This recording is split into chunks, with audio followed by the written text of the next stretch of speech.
বাগানের জঙ্গল পরিষ্কার করতে গিয়ে অনেকগুলো সাপের গর্ত দেখতে পাওয়া গেছে। কষ্ট।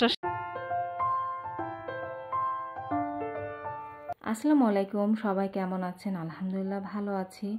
এই তো বাগান পরিষ্কারের কাজ চলছে। অনেক দিন পরে বাগানের যে অবস্থা ছিল, আসলে সাপের ভয়ে বাগানের ভেতরে ঢোকাই যাচ্ছিল না। তো ফাইনালি বাগানটা পরিষ্কার করা হচ্ছে। এই ভিডিওটা কিন্তু অনেক আগের ভিডিও, দেশের পরিস্থিতি যেমন হয়েছে তার আগের ভিডিও এটা। তো এখানে হচ্ছে বাগান পরিষ্কার করা হচ্ছিল। তো বাগান পরিষ্কার প্রায় সব হয়েই গেছে, এখন অনেকটাই পরিষ্কার করে ফেলেছে। তো কাকারা বলছিল বাগান পরিষ্কার করার সময় আসলে বাগানের ভেতরে একটা সাপও দেখতে পেয়েছে, সবুজ কালার, গাছের কালারের মতোই সাপটা, কিন্তু তারা ধরতে পায়নি, চলে গেছে। আর অনেকগুলো সাপের গর্তও ছিল আসলে। তো আমি ওনাদের দেখছিলাম এই রোদের ভিতরে, আসলে অনেক রোদ উঠেছিল সেদিন। সেই রোদের ভিতরে তারা আসলে বাগানটা পরিষ্কার করছিল অনেক কষ্ট করে আসলে। তা আমি বলছি এত কষ্ট করে বাগান পরিষ্কার করছেন, একটু রেস্ট নেন। তারপরে তারা আসলে রেস্ট নিতে এসেছে। আসলে প্রচণ্ড রোদ ছিল বাগানের ভিতরে, তারা বাগান পরিষ্কার করছিল। আর আমি জিজ্ঞাসা করছিলাম কী কী সাপ দেখতে পেয়েছেন, সাপ কি আছে আসলে আদৌ বাগানে। তো বলছে অনেকগুলো সাপের গর্ত আছে, সেগুলো গর্তের ভিতর সাপ আছে কিনা জানি না, অনেকগুলো পরিষ্কার করতে নিয়েছি। কিন্তু এখানে হচ্ছে মৌমাছি দেখা পেয়েছি, মৌমাছি না ভ্রমর বলে যেটা, সেটা বাসা আছে এখানে, উঠছে, ভয়ে ওখানে যেতেই পারছে না। আসলে একটা যদি কামড় দেয় খুবই খারাপ অবস্থা হয়ে যাবে। তো এখানে দেখতে পাচ্ছেন কি জানি না, ছোট ছোট ভ্রমর অনেকগুলো ছিল আসলে, অনেকগুলো।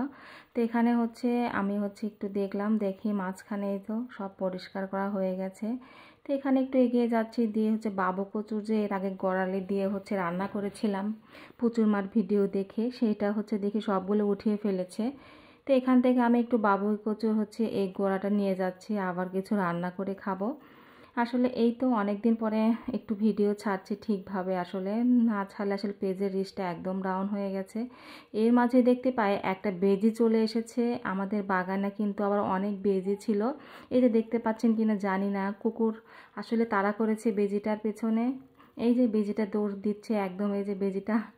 আর এই কাকাটা ভাইয়াটা বা বেজিটা করার জন্য, মারার জন্য গিয়েছিল। তা আমি বললাম ভয় পাচ্ছেন না, বেজে মারতে যাচ্ছেন? তো বলছে আমরা এগুলো মারি অনেকে, আসলে আমরা ভয় পাই না। তাই বেজে এই তো আর এই ময়লাগুলো উঠাচ্ছিল, উঠিয়ে নিয়ে এক জঙ্গলগুলো উঠিয়ে নিয়ে ওই পাশে রেখে দেবে, এক জায়গায় জড়ো করবে। আর এই পাশে অনেকগুলো পেঁপের গাছ লাগিয়েছে আমার, যা সুন্দর করে সব পরিষ্কার হয়েছে। এই যে পেয়ারা গাছটা আমার আব্বা লেগে দিয়ে গিয়েছিল।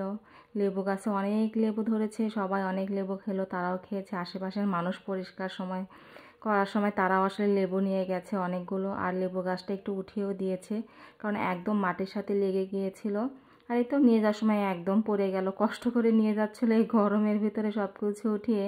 বাঁশগুলো একদম ভেঙে গেছে, আসলে বাঁশগুলো রেখেছিল, সবগুলো বাঁশে আসলে করেছিল। এই যে দেখতে পাচ্ছেন গর্ত, এই গর্তের ভিতরে কিন্তু এখন সাপ আছে কিনা জানি না, প্রায় অনেকগুলো গর্ত ছিল।